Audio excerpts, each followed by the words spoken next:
everybody, I'm Bree the Plant Lady, and today I am going to tackle this rosemary once and for all.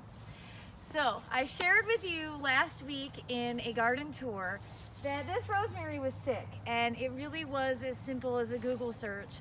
What it has is downy mildew, and that is really caused by the environment in which I live.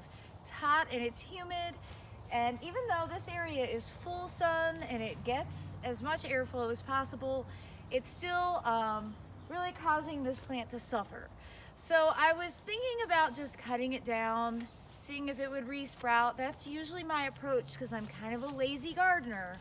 But I've decided that this corner is just too special. Like I see it right from my kitchen window, so I look out at it every day. I want to make this corner really like dynamic and awesome. So I've decided to fill it with perennial ornamental grasses that I've been transplanting from other parts of the garden that were either not the right area or have now gotten too shady. So I'm going to take on the process of digging these out. In the meantime, I'm going to first cut any healthy pieces off so that I can dry it and use that for culinary purposes, because I love the taste of dried rosemary. So stay tuned to watch my process for removing these and replacing them with other plants that I am transplanting from around my garden. So one of the things I'm most surprised about in getting down in here and digging this is that rosemary suckers, or it actually layers. It's not suckering from the base, it's where a branch touches the ground and it roots in. This is a really easy way as a home gardener to be able to propagate plants, because you just dig them up and then pot them or re-put them somewhere else in your garden. But honestly, I never would have associated rosemary with being the type of plant that layered itself so readily.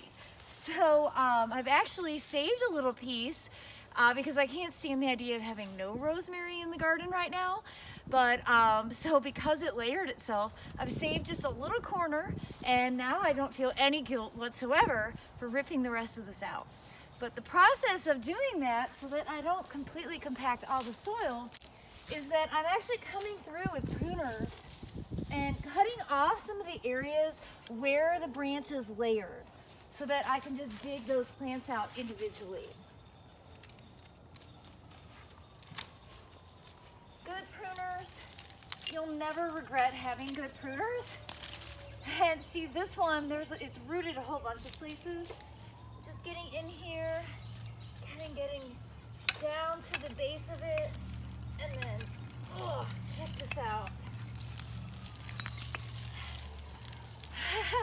Look at that.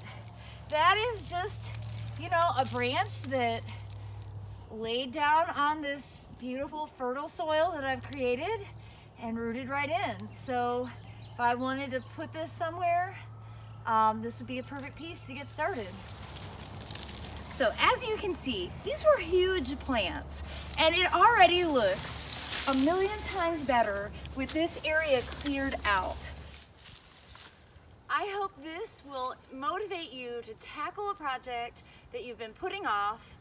I've been putting this off for like several years, and it was your comments that inspired me to come out here and wrangle this area, and I'm so pleased to see this open space that I can now reinvent. So I appreciate you liking and subscribing the Bree the Plant Lady channel, and I look forward to sharing more information on how this garden evolves. Thank you so much for watching.